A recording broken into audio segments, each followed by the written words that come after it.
If I were to ask you what the biggest FPS game in the world was, I imagine there'd be a few of the usual suspects coming to mind. Perhaps COD, PUBG, of course CSGO. Those would be at least some of the contenders that you might think of. But what you wouldn't think of though is a game called Crossfire.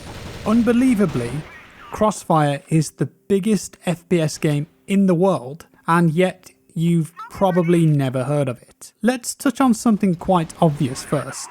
This game is old. Very old. It's pretty obvious just by looking at it that this is not a modern game, and when you're playing the game, that becomes even more apparent. Incredibly, this game released in 2007, 12 years ago, and yet it somehow looks worse than Counter-Strike 1.6, which was released around 7 years previous to that.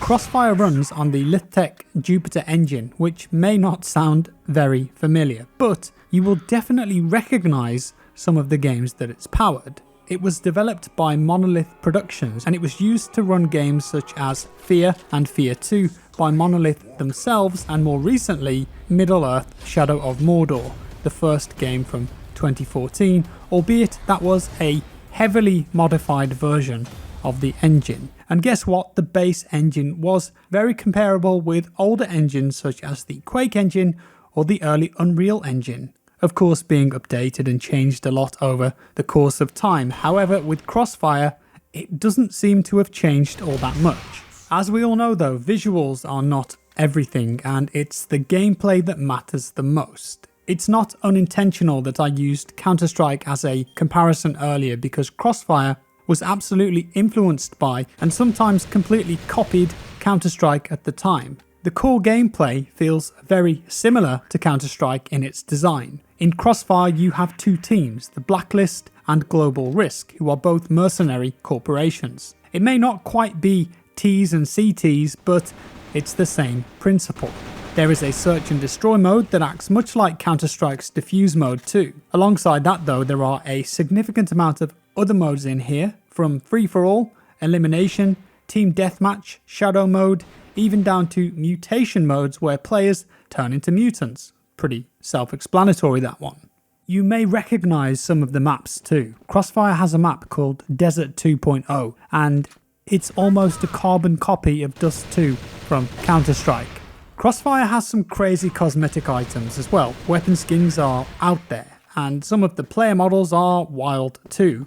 In terms of the back end, well, it really feels like an old game. The entire user interface is archaic, even by 2007's standards. I couldn't even play the game in 1440p. It just wouldn't let me. And not only that, but when I finally did get into a game, I noticed a big issue with the mouse. It felt as though it was moving around on its own whenever I was aiming, to the point where I had to stop playing the game and do some research because it was unplayable.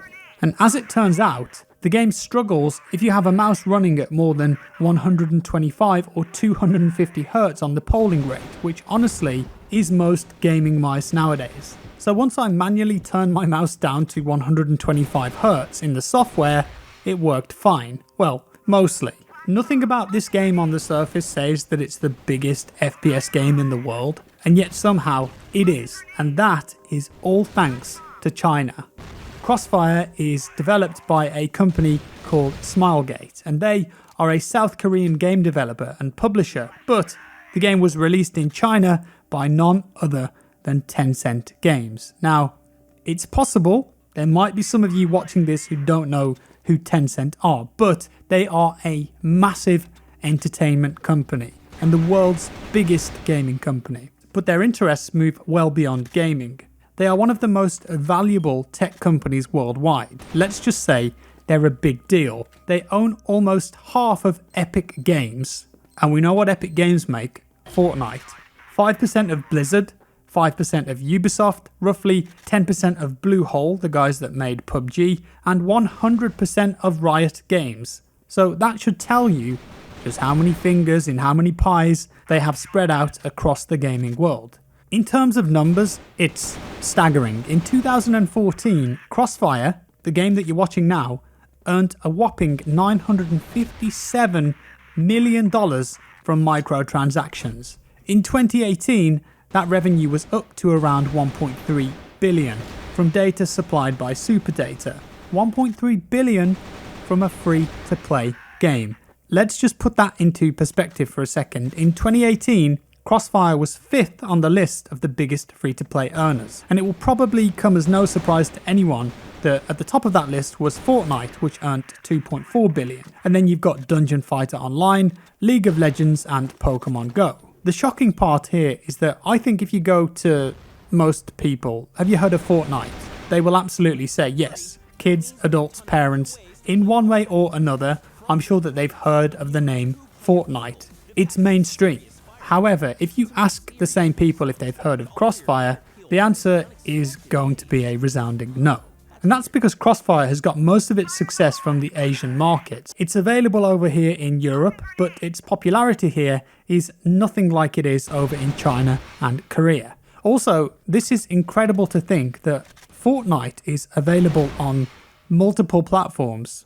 Crossfire is a PC-only game currently, although there are plans to bring it to console, and you can see why. But what about player numbers? And this is where it gets really staggering. How many people are actually playing Crossfire regularly? Well, first of all, Smilegate, the developers, have said that Crossfire has over 650 million players worldwide, and they claim that their record for concurrent players was 8 million. That's concurrent, people playing at the same time, although no word on exactly when that was or where it's sat at right now.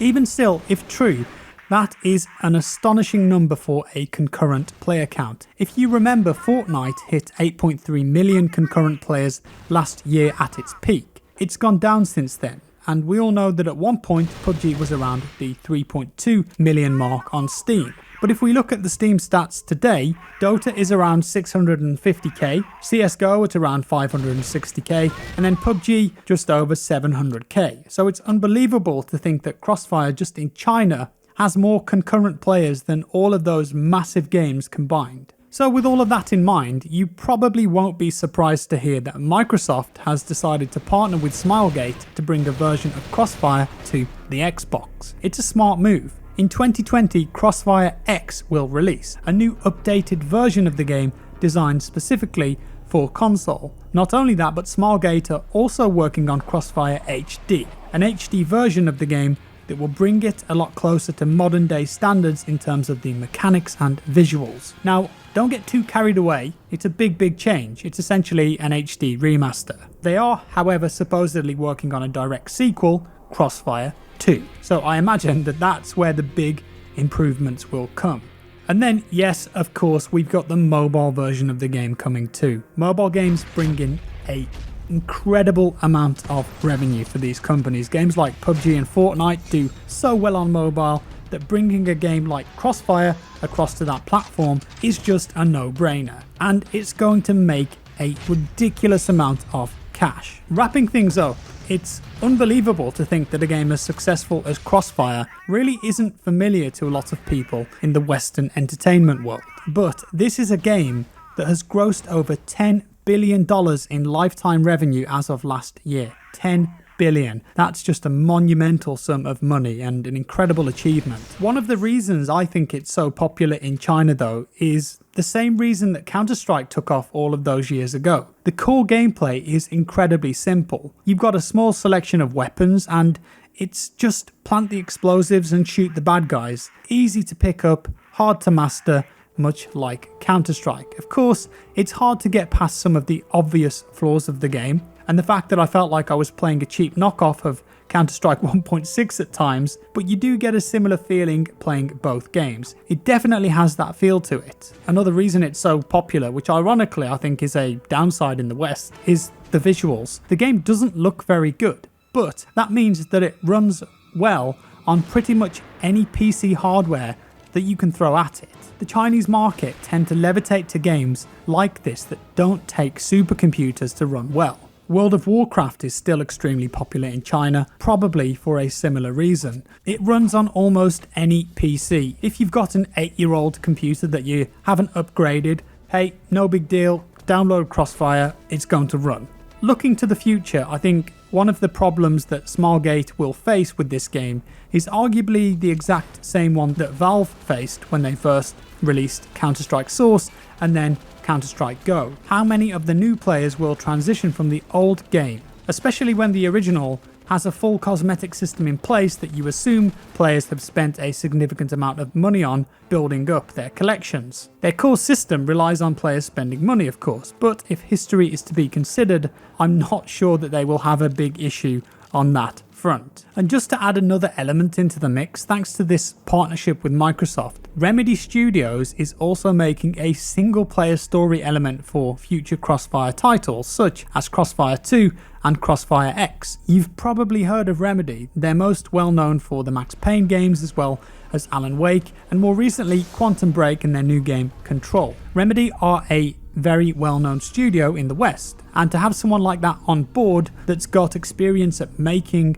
successful single-player games, I think that's a good move for Crossfire. With all that said, Crossfire, is it a good game? Well, I've been playing it a bit, and it's not a game that I'm going to go back to after this video. Maybe I'll check out the new version when that's out, but given the numbers, I don't think they're going to miss me. That being said, it will definitely be interesting to see what the new Crossfire X game and possibly the sequel are going to offer up when they are released. Could they challenge CSGO?